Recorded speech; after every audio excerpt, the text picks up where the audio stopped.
बंकू, जल्दी जल्दी अपनी पारी समाप्त कर, नहीं तो सेठी की टीम आती ही होगी, हमें यहाँ से भगा देगी।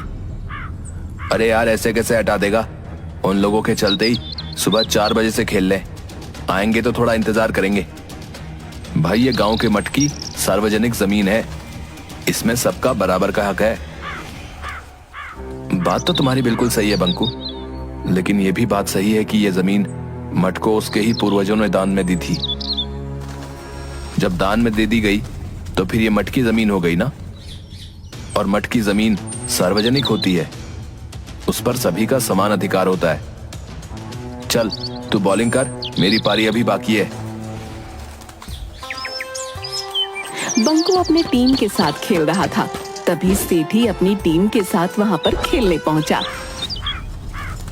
ए चल बे नंगे फकीरों, हटाए अपना बल्ला बास बल्ला, चल हमारी टीम यहाँ पर खेलेगी। चल, तुम लोगों को कई बार बता दिया कि ये मेरे पुरखों की जमीन है, इस ग्राउंड पर सिर्फ हमारी टीम खेलेगी, लेकिन तुम भिखारी लोग इतने ढीठ हो कि बिना फटकार के सुनते ही नहीं। देखो सेठी, हमारी थोड़ी सी 2 ओवर की पारी बची है, उसके बाद हमारा मैच खत्म हो जाएगा, तब खेल लेना। अच्छा, ग्राउंड हमारा और हम ही इंतजार करें? चलो हटाओ अपनी बांस की विकेट। सेठी भाई, तुम लोग जब तक रेडी होगे उतने में हमारा खेल खत्म हो जाएगा। एक बार सेठी भाई ने बोल दिया ना नहीं खेलना है, मतलब नहीं खेलना है। अरे ऐसे कैसे तुम हमारा विकेट उखाड़ सकते हो? अबे चल फुट लो यहाँ से, ये मेरा बॉडीगार्ड है, नहीं तो इतना मारेगा कि छठी के दूध याद आ जाएंगे। इतने में बिलुआ बंकू को पकड़कर हाथापाई करने लगता है। जल्द ही हाथापाई भीषण लड़ाई में बदल जाती है। सेठी के गुंडे सब मिलकर बंकू और उसकी टीम की जबरदस्त पिटाई कर देते हैं। बंकू की नाक से खून निकलने लगता है। रही सही कसर घर पहुंचने पर उसके पिताजी रतन निकाल देते हैं। क्या जरूरत थी हैं? उन बड़े लोगों के बिगड़ैल बेटों के मुंह लगने की? उनके बाप दादा की जमीन है, वहां वो खेलते हैं, तो तुम्हें वहां जाने की क्या जरूरत? उनके बाप दादा की नहीं, वो मठ की जमीन है, और मठ की संपत्ति का सार्वजनिक उपयोग होता है, ना कि निजी। है, तुम मुझे कानून बताओगे? हैं? क्यों जी, जब देखो आप बंकू को ही डांटते रहते हैं। चाहे बंकू सही हो या गलत, मठ की जमीन सभी के लिए है। तभी दरवाजे पर पुलिस दस्तक देती है। सेठ करोड़ीमल ने आपके बेटे के खिलाफ उनके बेटे से मारपीट करने के लिए थाने में शिकायत लिखवाई है। आप दोनों बाप बेटे को आज शाम को थाने में इंस्पेक्टर तोंडी ने बुलाया। इसी तरह की सूचना हवलदार झंझोर सिंह, भीमा, पंडित ज्ञानचंद, बट्टू, कलुआ सभी लोग हड़बड़ाए हुए रतन के घर पहुंचते हैं। रतन, अरे ओ रतन, अभी मेरे घर पुलिस आई थी, शाम को थाने बुलाया है। भीमा, मेरे घर भी हवलदार आया था, शाम को हमें भी थाने बुलाया है। अलबत्ता यहाँ पर जितने लोग हैं सभी के घर पर पुलिस पहुंची थी। ओह, तभी यहाँ इतनी भीड़ लगी है, तो अब क्या होगा? मैंने तो पहले भी इन लोगों को समझाया था कि ये सब बड़े लोगों का खेल है। अरे हम लोगों का खेल है कुश्ती, गुल्ली डंडा, कबड्डी, लट्टू, कंचे। इसके लिए कोई बड़े मैदान की जरूरत नहीं होती, लेकिन ये लोग मानते ही नहीं। अब लो भुगतो। अरे हमने भी समझाया था बंकू को कि शुरू से ही मैदान पर उन लोगों का कब्जा रहा है। ऐसा नहीं कि हम लोगों ने मैदान को उनके कब्जे से मुक्त कराने का प्रयास नहीं किया, लेकिन हर बार हमें मुंह की खानी पड़ी। वैसे देखा जाए तो बच्चों की मांग जायज है। हम सबको सरपंच जी के साथ जाकर थानेदार को बताना चाहिए। लेकिन सरपंच जी भी तो लालची हैं, करोड़ीमल उन्हें भी खरीद लेगा। सच्चाई को कोई नहीं खरीद सकता, और यही विश्वास हम गरीबों को ढांढस बंधाता है। सभी सरपंच हुकुमचंद के पास पहुंचते हैं। अरे आज क्या बात है भाई? सभी लोग एक साथ हमारे यहाँ आए हैं। गांव में कुछ बड़ी घटना घटित हुई है क्या? हाँ सरपंच जी, कुछ ऐसी ही बात है। गांव के बच्चे मठ के मैदान में जाकर क्रिकेट खेलते हैं, लेकिन करोड़ीमल का बेटा सेठी अपनी टीम के साथ मिलकर गांव के सारे लड़कों को भगा देता है। अब ऐसा क्यों? उस मैदान पर तो सभी खेल सकते हैं। सेठी मठ की जमीन पर अपने पूर्वजों का हक जताकर सिर्फ अपनी टीम के साथ खेलता है। कल इन्हीं सब बातों को लेकर गांव के बच्चे और सेठी की टीम में झड़प हो गई। आज हमारे यहाँ नोटिस आया है कि हम सभी को थाने पर थानेदार ने शाम को बुलाया है।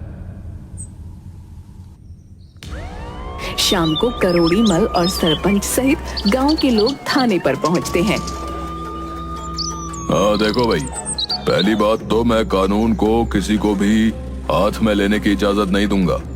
दोनों पक्षों की बात सुनने के बाद मुझे सेठी की बात जायज लगती है। उसके टीम को राज्य स्तर पर खेलने के लिए प्रैक्टिस करनी जरूरी है, अतः मठ के मैदान का सेठी ही उपयोग करेगा। ये कैसे कह सकते हैं कि सेठी की टीम ही अच्छी खेलती है और वही मैदान में प्रैक्टिस करेगा? बंकू की बातों में दम है। अरे सेठी के पास सभी चीजें हैं, bat, ball, wicket, gloves, helmet, pad, guard, Jersey है। इन्हें हम सभी लोग रोज खेलते हुए देखते हैं।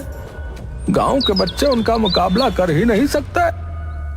ठीक है, तो अगले रविवार को क्यों ना हम लोग सेठी की टीम और बंकू की टीम का एक मैच करवा लें। जो जीतेगा वही मठ के मैदान में खेलेगा।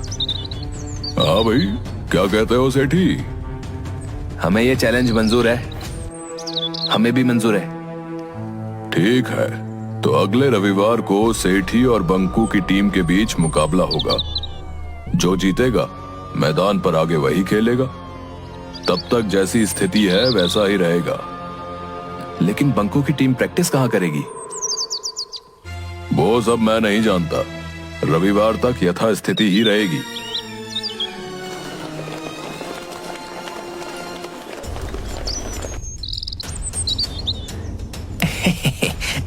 शाबाश थानेदार साहब, ये लीजिए अपना इनाम। सेठी की टीम के सामने वे लोग कहाँ टिकने वाले। बस रविवार के बाद मैदान का सारा झंझट ही खत्म। अंकल, वैसे तो हम सब मैच जीत ही जाएंगे, लेकिन मैंने राष्ट्रीय स्तर के खिलाड़ी सुधीर कुमार को बुलाया है। मैं कोई रिस्क नहीं लेना चाहता। इधर बंकू अपनी टीम के साथ। बट्टू, दीपू, कलवा, राजू, तुम लोगों पर ही गांव की इज्जत है। हर हाल में हमें मैच जीतना है, लेकिन हम लोग प्रैक्टिस कहां करेंगे? एक जगह है जहां हम प्रैक्टिस कर सकते हैं। कहां ऐसी जगह है जहां हम क्रिकेट की प्रैक्टिस कर सकते हैं? अभी तो सभी खेतों में अनाज ही लगा है। गांव के बाहर नदी किनारे वाला वीरान कब्रिस्तान।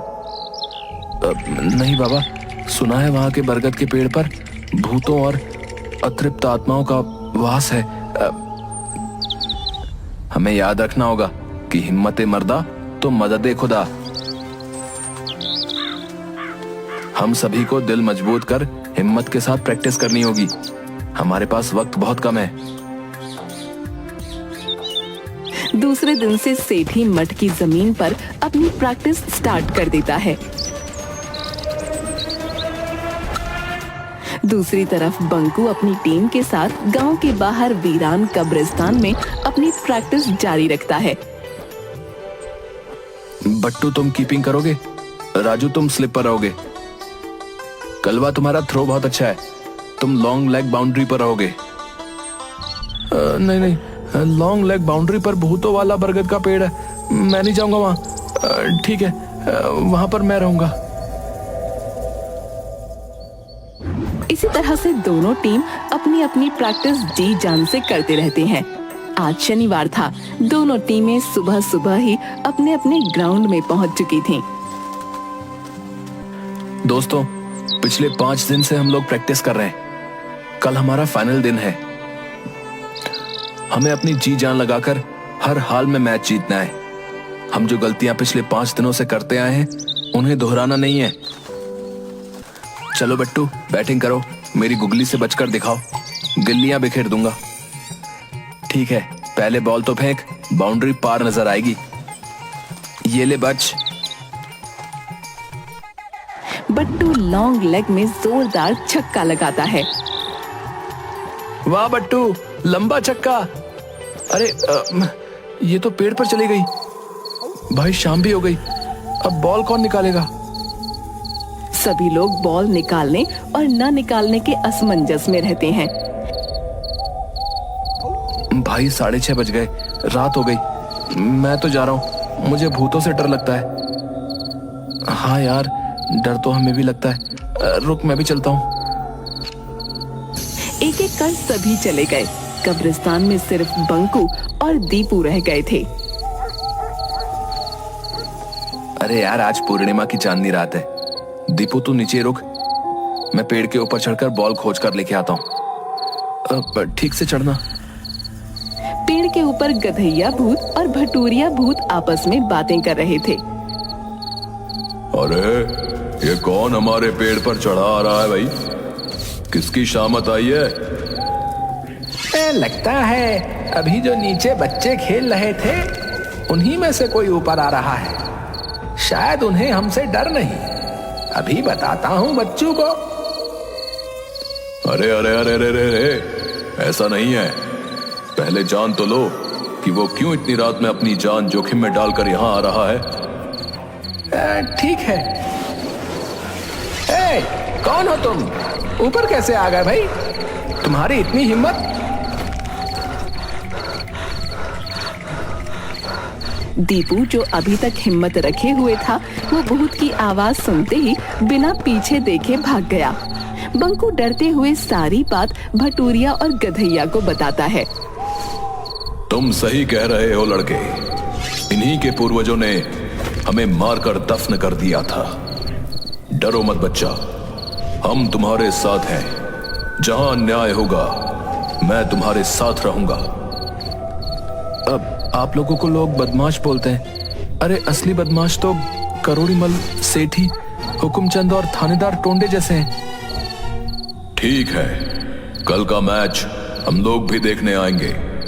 याद रखना, सिर्फ तुम हमें देख व सुन सकते हो। दूसरे दिन मठ के मैदान में दोनों टीम पहुंच जाती हैं। थानेदार टोंडे अंपायरिंग करते हैं और हवलदार झंझोर सिंह कमेंट्री। नमस्कार दोस्तों, मैं झंझोर सिंह सरताजपुर के मठ के मैदान से आपको लाइव कमेंट्री सुनाने के लिए उपस्थित हूँ। पूरा मैदान खचाखच भरा हुआ है। आज एक तरफ सुसज्जित बहुत ही सुंदर जर्सी में सेठी की टीम और दूसरी तरफ पतले दुबले दिनहीन नंगे पांव वाले बहुरंगी कपड़े पहने बंकू की टीम मैच खेलने को तैयार है। ये देखिए, टॉस जीतकर सेठी ने पहले बल्लेबाजी का निर्णय लिया है। भाई वो तो सुधीर कुमार लग रहा है। वो राष्ट्रीय स्तर का खिलाड़ी है। बंकू, तुम इसका विरोध करो। सर, ये राष्ट्रीय स्तर का खिलाड़ी सुधीर कुमार हमारे गांव से नहीं है। देखो बंकू, प्यार और जंग में सब जायज है, और ये भी एक जंग है। अगर तुम अपनी हार मान लो तो वॉक ओवर दे देता हूं। नहीं, आखिरी क्षण तक हम लड़ेंगे।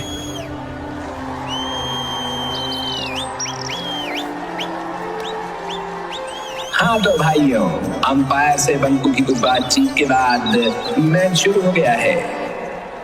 बट्टू बॉलिंग छोर से बॉलिंग करने के लिए तैयार। सामने क्रीज पर नेशनल लेवल के प्लेयर सुधीर कुमार,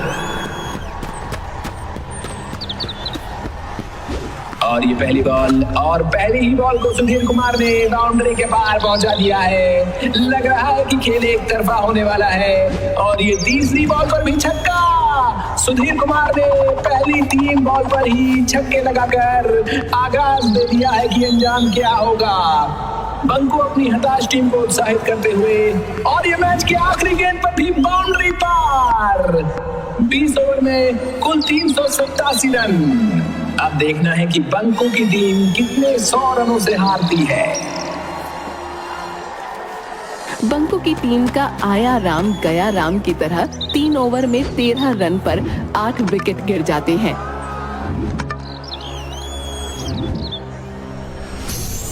अरे 9 बॉल पर आउट कर दिया। ये तो बेईमान अंपायर है। अब हमें ही कुछ कमाल दिखाना पड़ेगा। बंकू, यह अंपायर बेईमानी कर रहा है। हमने कहा था कि अगर बेईमानी होगी तो हम तुम्हारी मदद करेंगे। ठीक है, प्यार और जंग में सब जायज है। दर्शकों, आपको बता दूं कि 3 ओवर में 13 रन पर 8 विकेट बंकू की टीम गिर चुकी है। हमें लगता है कि 4 ओवर में ही खेल समाप्त होने वाला है। बंकू और दीपू क्रीज पर नए प्लेयर आए हैं जो सेठी की बॉलिंग का सामना करेंगे।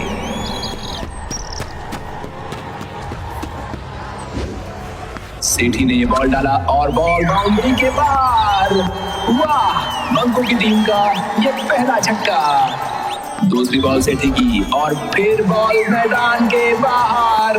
लगता है बंकू कुछ देर टिकने वाला है और ये तीसरी गेंद भी छक्का। हैट्रिक बंकू की ओर से कमाल कर दिया गया है। अरे अब तो लगता है कि छक्कों की बारिश शुरू हो गई है। दोनों तरफ से छक्कों की बरसात। पिछले 4 ओवर में एक भी रन दौड़कर नहीं बनाया गया है। चौके और छक्के ही लगे हैं। 4 ओवर में 120 रन की रिकॉर्ड साझेदारी। स्कोर 7 ओवर में 133 रन 8 विकेट पर। समझ में नहीं आ रहा कि क्या किया जाए। लगता है हम मैच हार जाएंगे। अरे ऐसा नहीं है, अभी भी 254 रन 13 ओवर में चाहिए। हमें इस जोड़ी को तोड़ना होगा। गधैया अंकल, आप हर बॉल को पकड़कर बाउंड्री पार जाकर छोड़ देते हो। कहीं हमारी चालाकी पकड़ी ना जाए। अरे तुम बस नजारा देखो। सेठी और सुधीर कुमार आपस में मंत्रणा करने के बाद फिर से तैयार। सुधीर कुमार बॉलिंग छोर से और दूसरी ओर दीपू ने गेंद को उछाल दिया है और बाउंड्री पर बिलवा ने कैच पकड़ लिया है। लेकिन अरे ये क्या, बिलवा तो पीछे ही जा रहा है और बाउंड्री के ऊपर गिर गया। टेक्निकली ये 6 रन और बंकू के खाते में गए। गधैया भूत भाई, इतनी बेईमानी भी ठीक नहीं। अरे अंपायर से पूछो, प्यार और जंग में सब जायज है। बंकू की टीम जीत से अब सिर्फ 12 रन दूर। अगली बॉल बहुत अच्छे बंकू ने रोक दी है, लेकिन ये क्या, सुधीर कुमार ने बॉल पकड़ के बाउंड्री की ओर फेंक दी और ये गेंद भी ओवरथ्रो के माध्यम से 4 रन। अगली बॉल बंकू के बैट से टच करते हुए सीधा कीपर के हाथों में और ये 9वां विकेट। लेकिन ये क्या, कीपर के हाथों से बॉल निकलकर सीधे बाउंड्री पार। असंभव, अकल्पनीय, अद्भुत। मैंने अपने 40 वर्षों के इतिहास में ऐसा चौका पहली बार देखा है।